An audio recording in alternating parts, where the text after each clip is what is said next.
In the Shadow by meniekeime, Chapter 26, Preparations, Harry's Point of View. It was the beginning of December, and I was standing in the ballroom of the school together with 80 other students. We were trying to learn how to dance. The school held a Yule Ball each year. Every 2 years, students from Beauxbaton were invited too, but this year it was only us. I was hoping to invite Draco so I could finally see him again. Harry, first you start right foot back, Victor reminded me, and I tried to follow his lead, but I was hopeless. I couldn't dance for my life.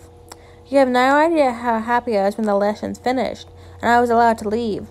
I met Alec in the halls talking with Eva. I sat down in my room and wrote an invitation to Draco, trying to make it look extra special, using my nice quills.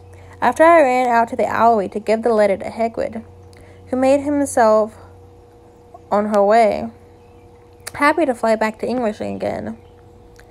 I was on my way downstairs from the alleyway when another student came up. He was tall and had some muscle. He smelled like an alpha. I realized that he had to be Shijiro, one of the Quidditch team members. "Hey, Harry, right?" he said, and I nodded. He looked down at me, and it seemed as if he wanted to say something. "Well, about the Yule Ball, you got a date already?" he asked, full of hope. "Sorry, I just sent an invitation to my soon-to-be-mate, but I'm sure that you'll find somebody else," I answered, trying to make my reply not seem so bad. He looked a bit dejected, but then he just shrugged his shoulders. "And I thought I would still have a chance when I asked you early. Well, let's hope I find someone without a mate. Come on, I'll accompany you downstairs." He held out his hand for me to take like a true gentleman and helped me down the stairs. Once down, we separated ways, and I felt a sudden urge to rearrange my desk, and I knew that it was not because of an upcoming heat, but the upcoming meeting with Draco. The last few days, I got the feeling that I want to take our relationship farther, that I was tired of the soon-to-be. I wanted to be, and that way my old family couldn't keep harassing me. They wanted me to go home, to leave dorm string, and to be the good boy again. But I'm not their child anymore. My parents are Sirius Black and Remus Lupin Black.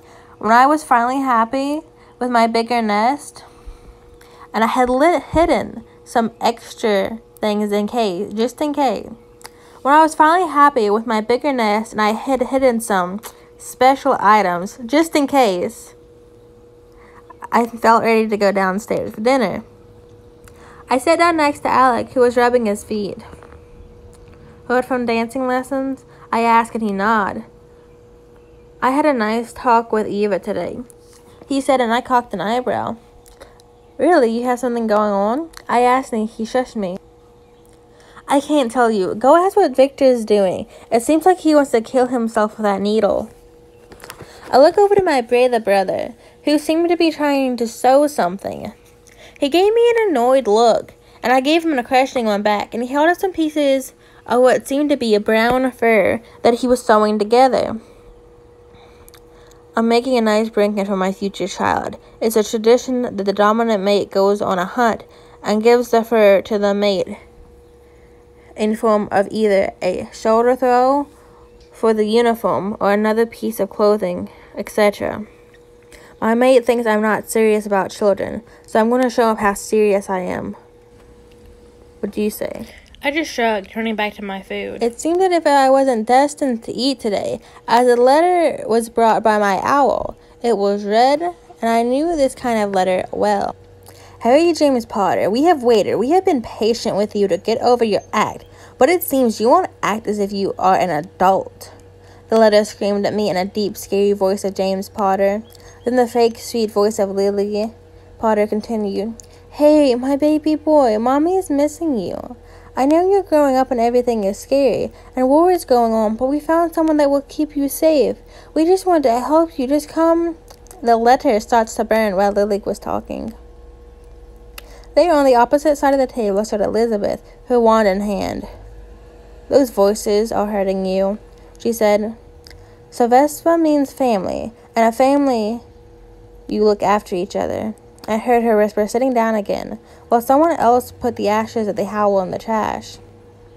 Only now I realized how I curled up in my chair, and that Alec had wrapped his arms around me, together with Victor. That was the second I decided to not be scared of the Potter family ever again. They were nothing to me, and I will tell them the next time I ever see them face to face. End of chapter 26.